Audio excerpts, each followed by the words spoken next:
چیز یہ ہے کہ ہمارا ایمان ہمیں کن چیزوں پہ لانا ہے۔ یہ بہت ہی ایک میں ایک چھوٹے سے میسیجز دیتے ہوئے آ رہا ہوں آپ کو۔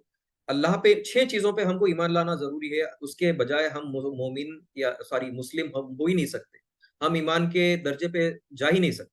اللہ پہ ایمان، اللہ کے رسولوں پر ایمان، تقدیر پر ایمان، اللہ کے فرشتوں اور ملائکوں پہ ایمان، اللہ کی کتابوں پہ ایمان اور تقدیر پر ایمان۔ یہ 6 پہ جب تک ہمارا ایمان نہیں ہوتا، چاہے وہ لسانی طور پہ یعنی زبانی طور پہ ہو، تب تک ہمارا ایمان مکمل نہیں ہے، ہم مسلم نہیں بنے ہیں۔ تو یہ مینڈیٹری ہے، یہ 6: اللہ پہ ایمان، اللہ کے رسولوں پہ ایمان، اللہ کی تقدیر پہ ایمان، اللہ کے فرشتوں پہ ایمان، اللہ کی کتابوں پہ ایمان اور آخرت پہ ایمان۔ سوری، آخرت بہت بڑی شے ہے، میں اس کو بھول گیا تھا، معذرت۔ تو آخرت پہ ایمان، یہ تو 6 جو چیزیں ہیں، اس کو جب تک ہم لسانی طور پہ ہمارے اور قلبی طور پہ نہیں مانتے، ٹھیک ہے، لسان یعنی زبان اور قلبی یعنی دلی طور پہ نہیں مانتے، تو ہم جو ہے نا مسلم کے دائرے سے باہر ہی رہیں گے، ٹھیک ہے، مسلم بھی ابھی پورے مکمل نہیں ہوں گے، انسپائٹ آف لا الہ الا اللہ محمد رسول اللہ بولنے کے باوجود بھی، کیونکہ یہ 6 چیزوں پہ جب تک ایمان نہیں رہے گا، ہم آگے کے کیفیات کو سمجھنا ہمارے لیے پاسبل نہیں ہے۔ یہ اصل ہماری بنیاد ہے ایمان کی یا اسلام کی، ٹھیک ہے۔ تو یہ ہو گیا۔ اب ہم جو چیز جو سننے جا رہے ہیں، سمجھنے جا رہے ہیں، ہم ایمان بالقرآن پہ بات کریں گے، ٹھیک ہے۔ یہ جو 6 ایمان ہے، باقی کے 5 ایمان جب ہم جیسے جیسے تفسیر، جیسے جیسے قرآن کا مطالعہ کریں گے، جیسے تفسیر میں ہم آگے جائیں گے، تبھی جو ہے نا ہم اس کی تشریح کریں گے کہ ایمان، اللہ پہ ایمان کا مطلب کیا ہے، رسولوں کے ایمان پر کا مطلب کیا ہے، ٹھیک ہے، تقدیر پہ ایمان کا مطلب کیا ہے، ملائکہ کے ایمان کا مطلب کیا ہے، آخرت کے ایمان، وہ ڈیٹیل میں ہم بعد میں جائیں گے۔ ابھی ہم شروعات ہماری ایمان بالقرآن سے کریں گے، ٹھیک ہے۔ اب ایمان بالقرآن کیا ہے؟ سب سے اہم سمجھنے والی یہ چیز ہے کہ قرآن کے بارے میں ہمارا عقیدہ کیا ہے، ٹھیک ہے۔ تو قرآن کے بارے میں ہمارا یہ عقیدہ ہے، سب سے پہلی چیز کہ جو ایٹ لیسٹ ہم لسانی طور پہ یا زبانی طور پہ ہم بول سکتے ہیں، وہ ہے قرآن اللہ کا کلام ہے۔ یہ نمبر 1 چیز، ٹھیک ہے، قرآن اللہ کا کلام ہے، ٹھیک ہے جی۔ دوسری چیز یہ ہے، اچھا میں ایک بات یہ بولوں کہ اگر کچھ بات سمجھ میں نہیں ہے تو مائک اپنا انمیوٹ کر کے مجھے سوال پوچھ سکتے ہیں، ٹھیک ہے۔ انتظار نہ کریں کہ پورا سیشن ختم ہونے کے بعد میں سوال پوچھ لوں، اگر کوئی ڈاؤٹ ہے تو مائک انمیوٹ کر کے پوچھ لیا کریں۔ تو قرآن اللہ کا کلام ہے، یہ جو ہے نا ہمارا عقیدہ ہے، ٹھیک ہے۔ یہ عقیدے کے بغیر ہمارا ایمان مکمل نہیں ہے۔ اب دوسری چیز یہ ہے کہ یہ قرآن جو ہے نا رسول اللہ صلی اللہ علیہ وسلم کے اوپر نازل کیا گیا، یہ دوسری اہم چیز، ٹھیک ہے۔ اور تیسری چیز ایسے ہے کہ اللہ تعالیٰ نے جو ہے نا اس کا حفاظت کا ذمہ اپنے ذمے لے لیا، یعنی قرآن جو ہے کل کا کل جو ہے نا اس کی حفاظت کا ذمہ اللہ تعالیٰ نے لے لیا۔ تو یہ جو 3 جو ہے ہمارے عقیدہ ہے، یہ جب تک اس میں کلیئرٹی نہیں ہے، ہمارا ایمان مکمل نہیں ہے۔ ایمان بالقرآن یعنی ایمان بالکتاب مکمل نہیں ہے۔ اگر ایمان بالکتاب مکمل نہیں ہے تو ہمارا ایمان بھی مکمل نہیں ہے، ٹھیک ہے جی۔ تو اب یہ چیز ہو گئی۔ تو اب علامہ اقبال جو ہے، میں علامہ اقبال کا مجھے ایک شعر یاد آ رہا ہے، میں چاہوں گا کہ وہ تھوڑا سا پڑھ لیں۔ علامہ اقبال فرماتے ہیں، علامہ اقبال کو بھی ہم نے جو ہے نا ایک نارمل شاعر سمجھا ہوا ہے، لیکن وہ شاعر نہیں ہے۔ آپ لوگوں کے انفارمیشن کے حساب سے بول رہا ہوں کہ علامہ اقبال صرف ایک شاعر دین نہیں ہے۔ اگر تھوڑا سا ڈیپتھ میں جا کر دیکھیں گے تو علامہ اقبال نے اپنی شاعری میں قرآن کی تفسیر ہی کی ہے، ٹھیک ہے نا۔ تو علامہ اقبال ہمارے ایک سب سے بڑے شاعروں میں سے بڑے شاعر ہیں، اور ہر جو بھی ہمارے جماعتیں ہیں انڈیا میں بولے پورے ورلڈ میں، علامہ اقبال کے شاعروں کو وہ کوٹ کرتے ہوئے نہیں ہچکچاتا، کیونکہ اتنی بڑی شخصیت ہے ماشاءاللہ۔ تو علامہ اقبال فرماتے ہیں کہ وہ زمانے میں معزز تھے مسلمان ہو کر، وہ زمانے میں معزز تھے مسلمان ہو کر، اور تم خوار ہوئے تاریخ قرآن ہو کر۔ تو اس کے پیچھے ہم نے بہت بڑا سمجھنا چاہیے کہ علامہ اقبال ایسا کیوں بول رہے ہیں۔ ہم بہت معزز تھے. اگر سلطنت عثمانیہ سے پہلے کی یعنی خلافت عثمانیہ کی پہلے کی بات کریں تو مسلمانوں کی ایک الگ ہسٹری تھی. لیکن پچھلے 75 سال تک، یا اسپیسیفکلی اگر یہ بولوں کہ 1924 یعنی 100 سال پہلے ہماری جو حالت تھی نا، وہ آج کیوں نہیں ہے، اس کے پیچھے یہی ریزن ہے جو علامہ اقبال نے یہاں پہ مینشن کیا. تو ہم خوار ہو گئے تاریخ قرآن ہو کر. اب ہم خوار ہوتے جا رہے ہیں پچھلے 100 سال سے. کبھی برٹش نے حکومت کی، کبھی کالونیل لوگوں نے حکومت کی، پھر بعد میں برٹش کی حکومت ختم ہوئی تو پھر کانگریس کی حکومت آ گئی، ان کی غلامی کرنے پہ لگ گئے، پھر کانگریس کی غلامی ہو گئی، تو پھر ابھی جو کرنٹ جو ہے نا ان کی غلامی کر رہے ہیں ہم لوگ. تو غلامی کا دور ابھی جو ہے نا یہ نہیں ہوا، ختم نہیں ہوا. اور اس کے پیچھے یہ ہوا، اس کے پیچھے سب سے بڑا کیوں ہوا، کیونکہ ہم نے قرآن کو اپنے پیٹ کے پیچھے ڈال دیا. قرآن کو ہمارے پیٹ کے پیچھے ڈال دیا. اب یہ کیا ہے پیٹ کے پیچھے ڈالنا قرآن کو، ہم بعد میں سمجھیں گے. لیکن باٹم لائن یہ ہے کہ اگر ہم قرآن سے دوری کریں گے تو اٹ از امپاسبل کہ ہم جو ہے نا ہم دنیا پہ راج کریں گے، یا پھر ہماری کیفیات، ہماری زندگی سدھر ہی نہیں سکتی. میں ابن کثیر میں ابھی تھوڑی سی تفسیر دیکھ رہا تھا کہ جو ہے نا قرآن کے بارے میں علامہ ابن کثیر رحمۃ اللہ علیہ کیا فرماتے ہیں. ابن کثیر رحمۃ اللہ علیہ فرماتے ہیں کہ قرآن سے ہم کو ہمارے فیصلے کرنے چاہیے تھے، ہم نے فیصلے کرنا بند کر دیا. نمبر 1. نمبر دوسری چیز، اب وہ فیصلے چاہے اپنے سسرالی اعتبار سے، اپنے ددیالی رشتوں کے اعتبار سے، اپنے ننیالی رشتوں کے اعتبار سے، میاں بیوی بچوں کے اعتبار سے، پھر معاشرہ مسلم بردرہڈ کے اعتبار سے، مسلم بردرہڈ کے اعتبار سے اگر تھوڑا سا اور براڈن سکوپ کو کیا جائے تو دعوتی اعتبار سے، اور دعوتی اعتبار سے اگر دیکھا جائے تو پوری دنیا پہ. تو یہ جو فیصلے ہے، اور دنیا کی اگر میں جب بات کروں اور ہمارے انڈیا کی بات کروں یا پورے گلوبل کی بات کروں تو اسٹیٹ لیول پہ، پولیٹیکل لیول پہ ہم بالکل فیل ہیں. نہ گھر پہ ہم جو ہے نا کامیاب ہے، نہ ہم گھر کے باہر کامیاب ہیں. اس کے پیچھے صرف ایک ہی چیز ہے کہ قرآن کو ہم نے ہماری پیٹھ کے پیچھے ڈال دیا. ہماری ترجیحات کچھ اور ہو چکی ہیں، ہمارے پرائرٹیز کچھ اور ہو چکے ہیں. ہم جو ہے نا ہماری مطلب جو جانور کرتا ہے، جانور کیا کرتا ہے، شادی بھی کرتا ہے، بچوں کو بھی پالتا ہے، کھاتا بھی ہے، پیتا بھی ہے، اس کو جھوپڑا بھی چاہیے. ٹھیک ہے جی. تو یہ سارے جو ہے نا وہ مطلب ہم جو جانور کر رہا ہے وہ ہم اس میں مبتلا ہو چکے ہیں. اور مبتلا ہو کے ہم نے قرآن کو پیٹ کے پیچھے ڈال دیا. یہ یہودی کے علماء کرام کو اللہ تعالیٰ نے بار بار تنبیہ کی. سورہ بقرہ میں جب آئیں گے تبھی ہم اس کی بات کریں گے، تذکرہ کریں گے ڈیٹیل میں. تو باٹم لائن یہ ہے کہ قرآن پہ ہمارا عمل نہیں ہے، اسی لیے ہماری جو ہے نا آج کی یہ حالت.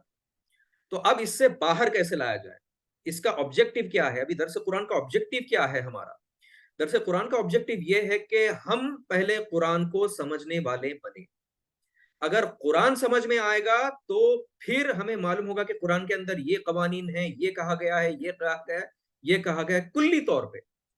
تو وہ جب سمجھ میں آ جائے گا ہم کو کہ اللہ ہم سے کیا چاہتا ہے، قرآن ہم سے کیا چاہتا ہے، رسول اللہ صلی اللہ علیہ وسلم نے کیا کر کے دکھایا ہے، یہ جب معلوم جب تک نہیں ہوتا قرآن کے ذریعے تب تک ہم عمل پہ آنا پاسبل نہیں ہے.